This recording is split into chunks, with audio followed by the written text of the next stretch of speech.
Ici, Radio Clédou, c'est tout un monde entre vos oreilles. Radio Clédou, le journal, avec Sotelma Malitel.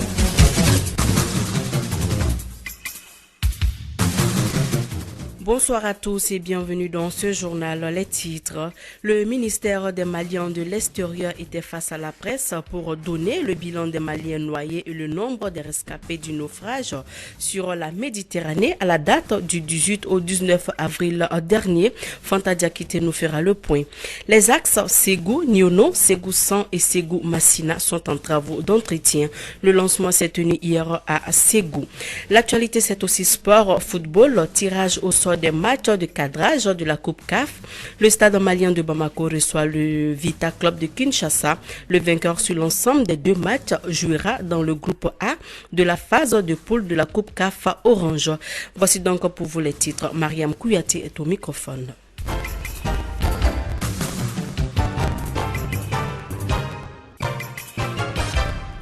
Le naufrage sur la Méditerranée à la date du 18 au 19 avril dernier a endeuillé des centaines de familles. À l'embarcation, il y avait 800 passagers, dont des Maliens venant du cercle de Bafoulabé, Kaï, Diema, Kita et Niro du Sahel. Compte tenu de la gravité de la situation, le ministère des Maliens de l'extérieur a tenu hier après-midi un point de presse pour donner le bilan des Maliens noyés et le nombre des rescapés du naufrage. Le point avec Fanta Diakité. Les 184 décès liés au naufrage sur la Méditerranée est le deuxième du genre en moins d'un an. Les victimes maliennes viennent du cercle de Bafoulabé, Kaï, Diema, Kita et Niro du Sahel. Dr Abdraman Silla, ministre des Maliens de l'extérieur. Dans le cercle de Bafoulabé, il y a quelques 105 personnes. Dans le cercle de Kaï, il y a 51 personnes. Diema, 25 personnes. Kita, 2 personnes. Niro du Sahel, 1 personne.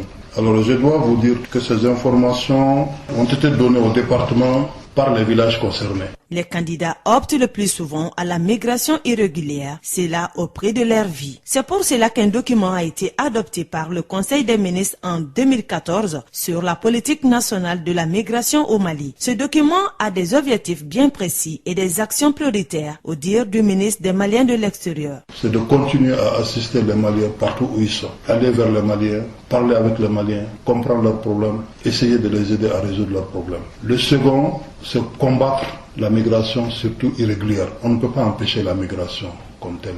Donc, il s'agit là, dans ce document-là, d'apporter une solution. La solution, c'est quoi? La solution, c'est d'investir dans le développement local. Cette nouvelle politique nationale de la migration prévoit également une loi pour sanctionner les criminels qui sont à la base de la migration irrégulière des jeunes. Mamadou Diarra, ministre de la Justice et des Droits de l'Homme, garde des Sceaux. Cette loi permet de traquer ceux qui contribuent, ceux qui concourent à la commission de l'infraction de trafic illicite de migrants, à l'intérieur comme à l'extérieur. Vous êtes en Libye, vous êtes un passeur, vous contribuez d'une manière ou d'une autre à faire partir les gens, sous le prétexte de les envoyer, je ne sais où, la loi malienne peut s'appliquer à vous valablement, pourvu que vous soyez arrêté en République du Mali ou que l'extradition ait lieu.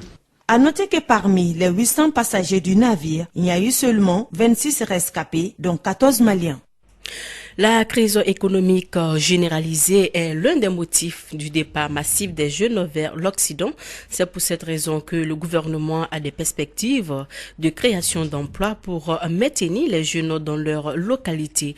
Nous vous proposons d'écouter Mahaman Babi. Il est ministre de l'Emploi, de la Jeunesse et de la Reconstruction citoyenne.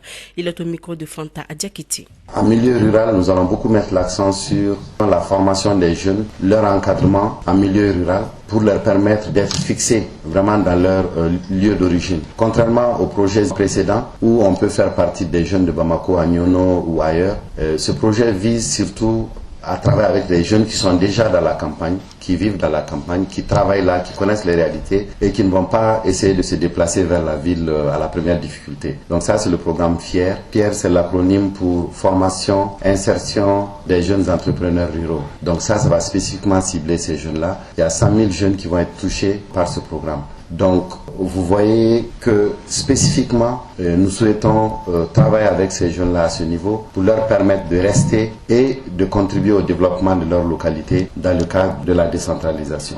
Il y a aussi d'autres projets que nous avons avec les Nations Unies, Jeunesse et Résilience, et aussi un projet avec les Danois, qui est un projet d'appui aux entrepreneurs du Nord, des zones affectées encore une fois par le conflit.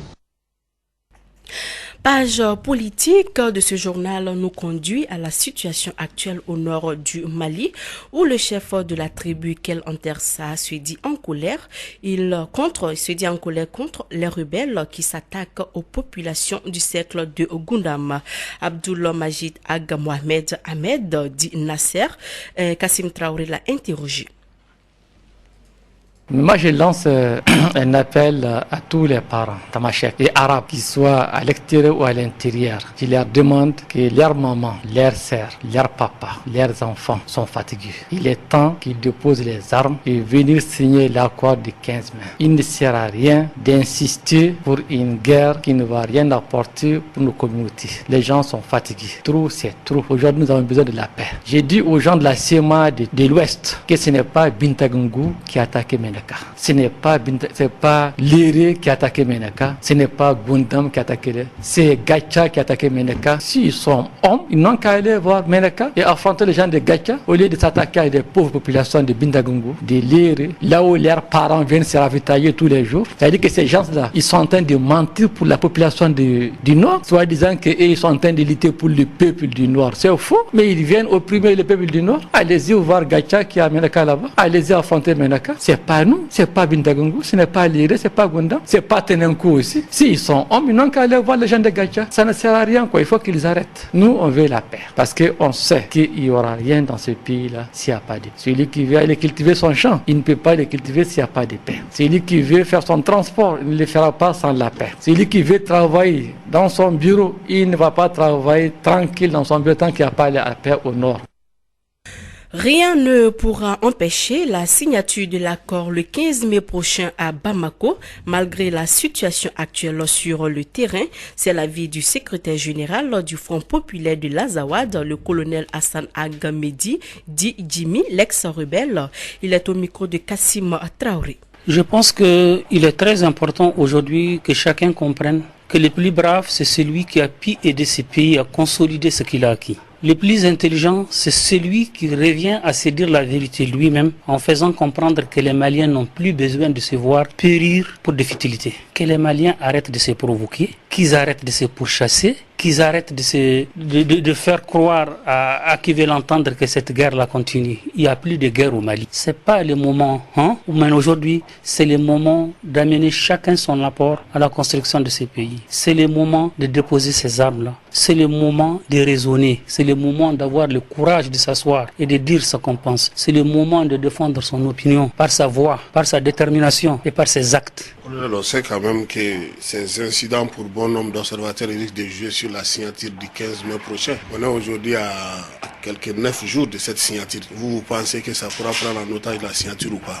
Bon, moi je pense qu'il faut qu'on dépasse les histoires d'otages. Plus rien ne peut nous prendre en otage aujourd'hui. Si les Maliens sont déterminés, c'est ceux qui s'attaquent, c'est ceux qui s'entretuent. Ce n'est que des Maliens qui le comprennent. Du moment où les Maliens sont déterminés à aller vers la signature, je ne vois pas ce qui peut les perturber. Nous allons à cette signature et nous allons tout droit. En aucun prétexte, on ne peut comprendre qu'il y ait des barrages ou qu'il y ait des obstacles qui peuvent nous empêcher d'aboutir à cette solution. Sur un tout autre plan, améliorer les capacités sur la gestion intégrée de la production du riz, c'est l'objet de la tenue à Niono dans la région de Ségou d'un atelier de 20 jours organisé par l'Institut d'économie rurale. Cet atelier regroupe des participants venus des grandes zones de production du riz des régions de Ségou, Sikasso et Mopti. Le point avec Douba Dambélé depuis Ségou. Il s'agit d'un atelier de formation et de renforcement des capacités des agents agricoles et techniciens de recherche en contact direct avec les paysans dans les zones rizicoles des régions de Ségou, Sikasso et Mopti. Dr Amadou Kodjo, directeur du centre de recherche agronomique de Niono. Donc cette formation s'inscrit dans le cadre de donner des connaissances nécessaires aux agents d'encadrement ou conseillers agricoles et aux techniciens de recherche aussi qui sont les premiers transporteurs de technologies au niveau des bénéficiaires. Il permettra surtout aux participants de se spécialiser en riz. Ilyas Goro, PDG Office du Niger.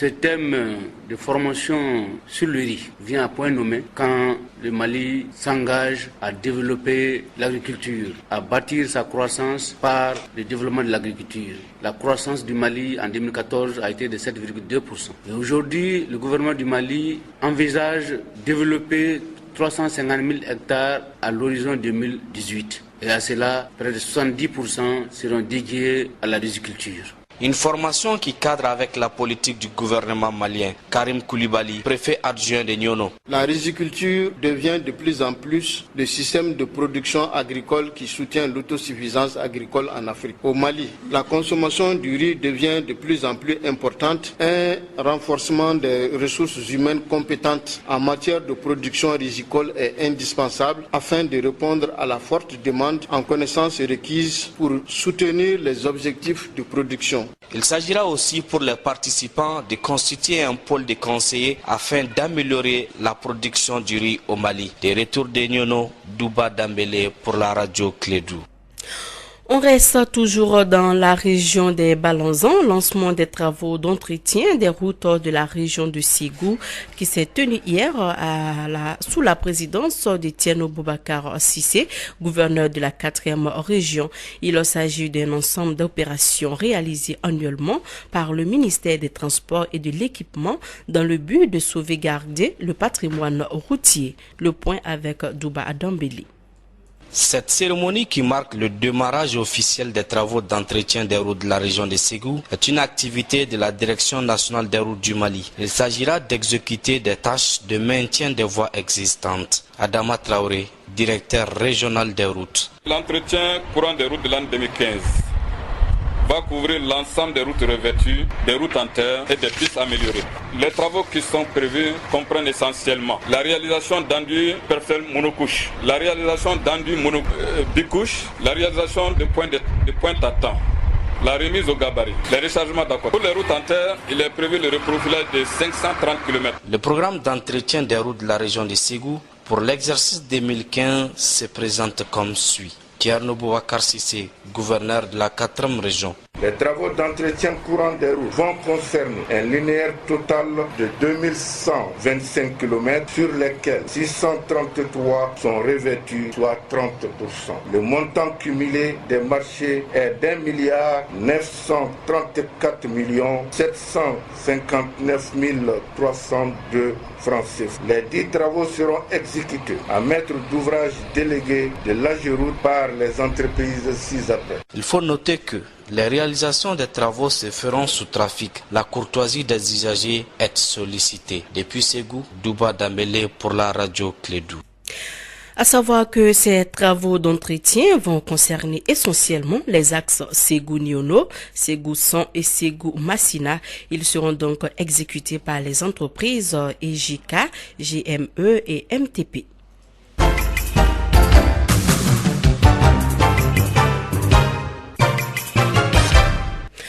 Nous sommes aujourd'hui 5 mai et c'est la journée mondiale du rire. Cette journée a été créée par le docteur Kataria afin d'arriver à la paix mondiale grâce au rire.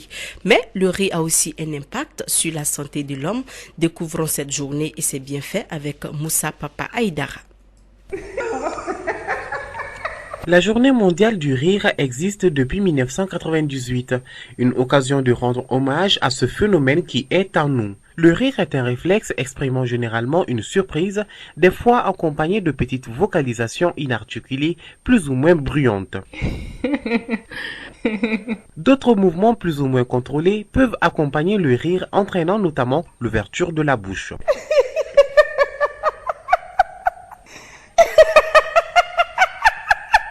Le rire est essentiellement causé par une situation comique, le chatouillement ou le rire lui-même. Ces mouvements concernent en premier lieu la musculature respiratoire et le larynx engendrant la contraction de muscles faciaux. Selon Dr Koné Idrissa Z, pharmacien à l'espace santé Ibrastou, le rire occupe une grande place dans l'organisme de l'homme. À commencer par le non-stress de l'être humain, parce que quand vous riez, le stress s'en va. Alors que le stress, c'est un problème énorme chez l'homme. En parlant de stress, des angoisses qui peuvent engendrer des problèmes au niveau du cœur, au niveau de l'estomac, Le stress est un élément favorisant les sécrétions de l'acide au niveau de l'estomac. Donc en riant, on évite ce stress. Le sourire, c'est bien également pour le visage. Selon certaines recherches, les gens qui rient beaucoup, c'est des gens qui ne vieillissent pas vite. C'est des gens qui ont le visage toujours jeune. Ça évite également les rides au niveau du visage. Donc ça rajeunit en quelque sorte. Dans la journée, il faut au moins 4-5 fois, sinon plus. Okay. À l'image de notre pharmacien, gardons notre jeunesse en commençant donc par cela.